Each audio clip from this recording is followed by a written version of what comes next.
Selepas Johor, Terengganu jadi destinasi buat skuad Harimau Malaya untuk persiapan ke Piala Asia yang dijadual berlangsung awal tahun depan, dan untuk persediaan kali ini nyata terarah kepada panggilan yang dilakukan oleh jurulatih Kin Pangon apabila beberapa pemain yang sebelum ini mewakili skuad negara kembali memperkuatkan pasukan, antaranya Natso Insa, Safawi Rasid dan Syaril Fikri Mat Fauzi, dan harapan untuk melihat kelibat Syaril Fikri yang cukup menyelah bersama skuad Negeri Sembilan dalam saingan Liga Super untuk beraksi bertemu Kepulauan Solomon nampaknya mungkin tidak menjadi kenyataan apabila pemain ini dilihat berada dalam situasi yang kurang baik untuk diturunkan, dan sekaligus menyaksikan skuad Harimau Malaya kini tidak mempunyai penyerang tulen untuk mengemudi jentera serangan bagi berdepan dengan Kepulauan Solomon selepas mereka berjaya merakam 2 kemenangan dalam aksi persahabatan terdahulu. Yes, I think we don't know 100% cannot play tomorrow, but for example, they don't know proper our striker. Now he has got injury, so it's good opportunity for us to put another player to do the experiment. So I think I'm exciting. If this is also doing well, maybe we may get another weapon. So I think maybe you can see tomorrow. I think some part I understand, but some part fans are also understand our situation. So we try our best to give best performance every single game. Sementara itu, jurulatih Kepulauan Solomon, Filipe Vega Arango menegaskan pertemuan pada Rabu penting buat pasukannya untuk mengekalkan rekod 4 kemenangan daripada 5 aksi persahabatan terakhir. Namun pengendali dari Sepanyol itu akui ia bukan satu tugas mudah dengan beliau menjangkakan tuan rumah akan menampilkan corak permainan pantas menerusi bahagian sayap yang dibarisi rata-rata pemain berkualiti. We are not used to play at 9 p.m. in the night time. So we need to adjust to that one as well. But like I say, it's a wonderful opportunity for us to show that Solomon football is improving. The ranking that Malaysia has, I believe right now is 138. Our ranking is 134, but it's not realistic because Malaysia plays toughest teams.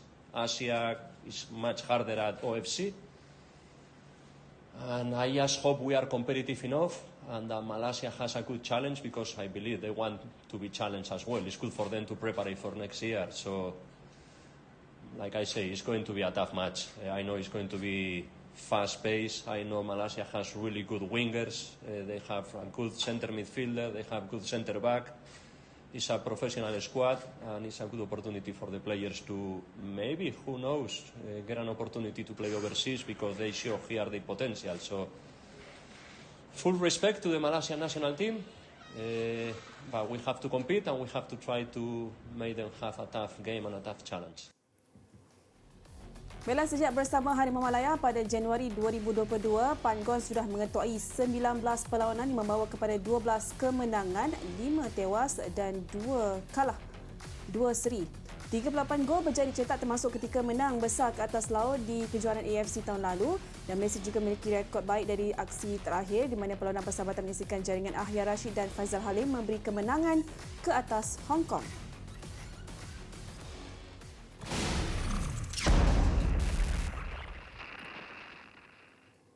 Okey, untuk analisis pertemuan di antara Malaysia dan juga Kepulauan Solomon yang akan berlangsung pada Rabu, kita bawakan kepada anda expert kita iaitu Asmawi Bakiri. Hai Mawi, selamat datang.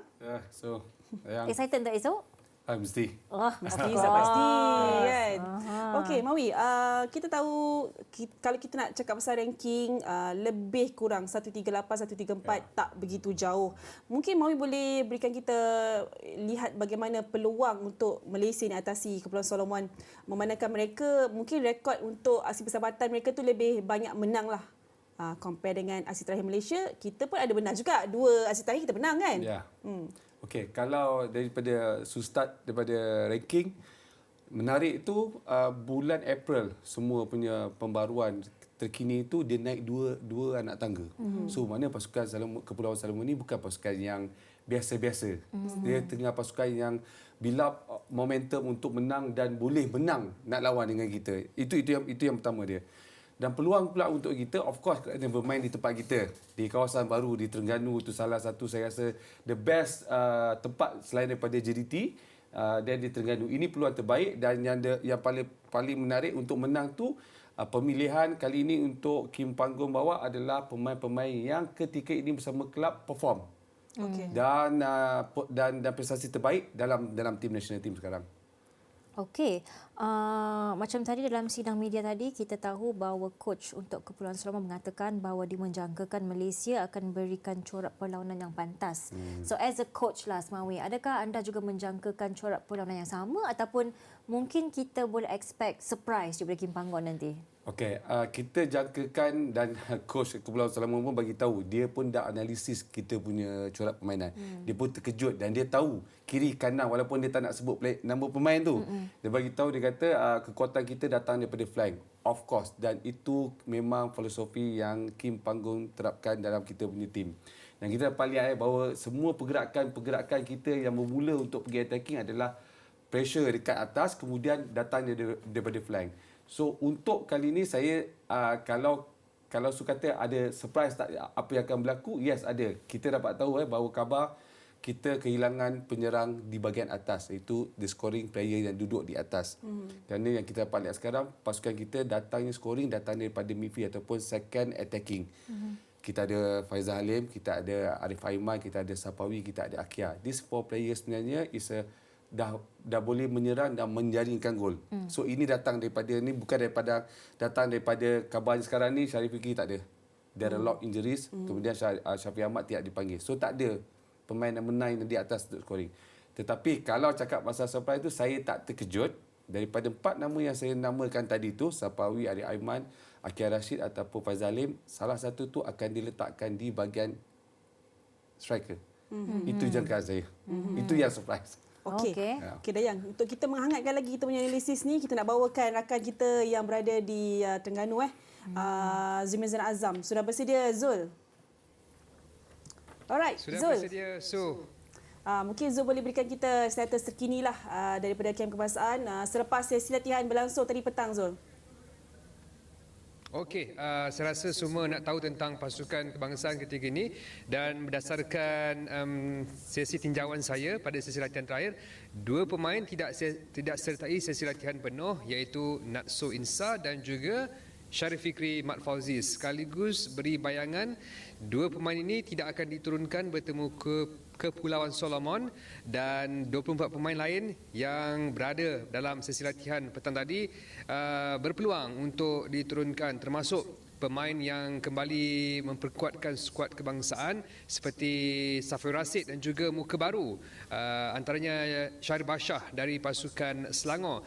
Tetapi saya ingin memperincikan apa yang Mawi katakan tadi tentang penyerang. Itu juga menjadi tumpuan kita di sini, yang mana siapakah yang akan mengemudi jentera serangan apabila Sharif Fikri masih belum dapat menyertai latihan penuh bersama pasukan.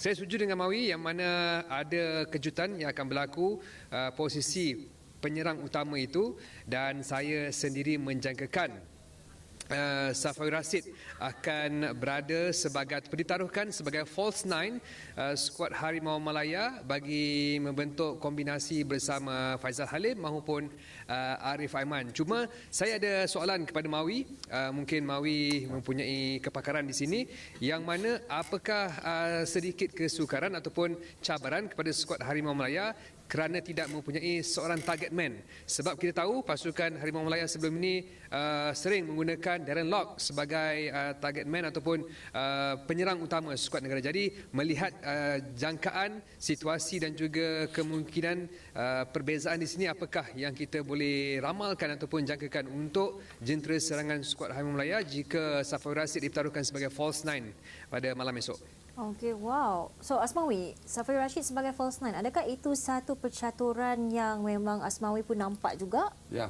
Okey. Yang itu yang saya maksudkan tadi, apabila saya umumkan nama 4 pemain penyerang di bahagian attacking yang Kim selalu guna pakai, dan itu kekuatan pasukan dari segi attacking dan menjadikan gol. Akia main semua tu adalah pemain di belakang target man, iaitu penyerang yang sekarang tak ada ni. So itu jangkaan saya. Kalau tolak Safawi yang selalu ni bermain flank di sebelah kanan tetapi berkaki kiri, tolak di bahagian hadapan.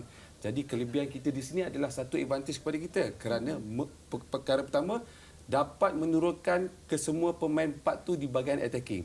Maknanya tak adalah salah satu tu jadi reserve. Kalau contoh Syarif Fikri diturunkan ataupun Darren kalau ada masuk dalam sistem tu, maknanya kena korbankan sama ada Arif Aiman, Akia Rashid ataupun Fazalim sebagai pemain gantian. Tetapi bila berlaku begini sebenarnya memberi ruang kepada empat penyerang kekuatan kita ni beraksi dalam satu line up starting game. Memang padulah. Yes, of course. Dan kita akan ada individu. Itu individu ni orang-orang penjaga ni akan meningkat kerana keempat-empat pemain ni saya yakin diberi peluang besok mereka keempat ni empat-empat ni akan menjadikan gol. Okey, akan memainkan peran yang penting Ya. lah. Zul macam setuju je kat sana, Zul. Dia angguk-angguk tu, Zef. Ya, saya cuba ingin menambah Dayang sebab selain daripada Safiul Rashid saya melihat Litak juga berpeluang untuk diletakkan sebagai false nine bagi skuad Harimau Melaya kerana beliau mempunyai ciri-ciri pemain yang boleh melakukan jaringan, menyerang dan sebagainya. Itu pendapat saya. Alright. Okey, Mawi lihat mungkin apa lagi yang kita nak tambah baik lah. Kalau let's say lah penyerang ni bagi serangan kita dah padu dah. Mawi pun nampak dah puas hati, dah senyum dah kan. Ya. So mungkin ada sikit kebimbangan ataupun tidak bahagian-bahagian lain. Mungkin di bahagian tengah tu dari segi pemain yang berada di kawasan tengah mungkin ada sedikit perebutan yang lebih menarik Izul kalau kita lihat saya jangkakan Betul. sebab pilihan di kawasan tu cukup ramai. Paulo Josue ada kat situ, Hendrik ada kat situ. Mungkin kalau Zul nak letak Litak di bahagian nombor 4, nombor 9, saya suka Litak duduk di bahagian belakang, duduk di kawasan tu, di kawasan tengah. Kemudian ada Syamil Kuti, ada Stewart Winking kat situ. So ini percaturan yang saya jangkakan akan berlaku di situ, dan perebutan tempat tengah ni satu yang perkara baik untuk Kim bangun sebab Kim akan memilih ada choice yang banyak. Dan berbanding dengan kawasan pertahanan juga saya tak jangkakan ada banyak pertukaran kerana ketiadaan Dion School saja yang akan kekosongan tempat tu, dan untuk menjaga gol saya lebih tertarik untuk kepada Syian. Alright. Okey. Betul, saya nak tambah Okey, silakan boleh, Zul. Zul, boleh, Zul. Silakan. apa yang Mawi cakap tu memang dia bukan situasi yang membimbangkan tetapi situasi yang agak menarik untuk disaksikan di bahagian tengah. Saya rasa posisi yang paling sengit itu pun nasib baik Naksu Insa terkeluar daripada persaingan. Kalau tak, saya rasa Naksu Insa sudah pasti berada dalam kesebelasan utama bersama Paulo Josue ataupun Andy Dos Santos. Tetapi membuka kelebihan atau membuka ruang kepada pemain seperti Muhairi Ajmal dan Stuart Wilkin termasuk Syamil Kutiaba berada dalam kesebelasan utama. Jadi keseluruhannya di posisi tengah saya melihat satu perkembangan yang positif menjelang Piala Asia 2003 nanti. Betul, ini satu kebimbangan yang positif. Saya boleh tersenyum sebab kita ada banyak pemain untuk diisi. No worries. Ya, no worries. Alright, sedikit Zul, mungkin Zul boleh kongsikan ada perkembangan daripada kem Kepulauan Solomon. Okey, ini juga menarik sebab saya rasa pasukan ini sangat misteri. Saya difahamkan ini kali pertama kita bertemu dengan Kepulauan Solomon yang berada di ranking lebih baik 4 anak tangga berbanding Malaysia, tetapi hasil risikan saya pasukan ini pun sebenarnya bukan biasa-biasa.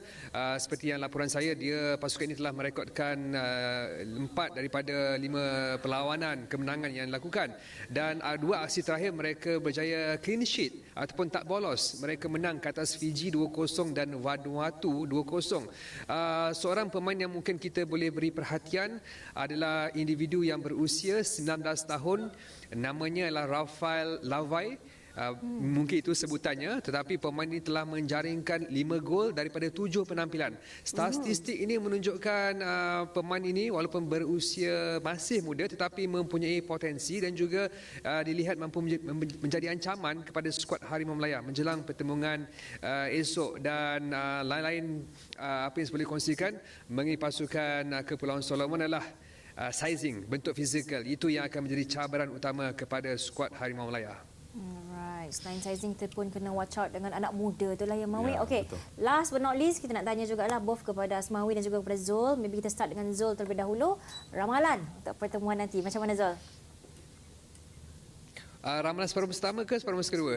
Full time. Time lah. Okey, saya rasa berdasarkan pemain yang kita panggil dan juga momentum kemenangan, pasukan negara tidak bermasalah untuk meraih keputusan positif dengan saya meramalkan 2-0 memihak skuad Harimau Malaya. Alright, macam Asmawi Hong Kong seterusnya. itu kan. Asmawi pula?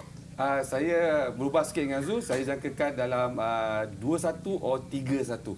Okey, tapi ada bolos satu lah. Ada bolos Tapi satu. tetap permainan daripada coach Korea menang bukan Spanyol Tak. Korea. Korea. Alright. Kita tetap Asian. Okey, terima kasih kita ucapkan kepada Zul dan juga Asmawi atas perkongsian. May the best team win. The best team tu Malaysia lah. Malaysia lah Sama-sama. sama lagi kan.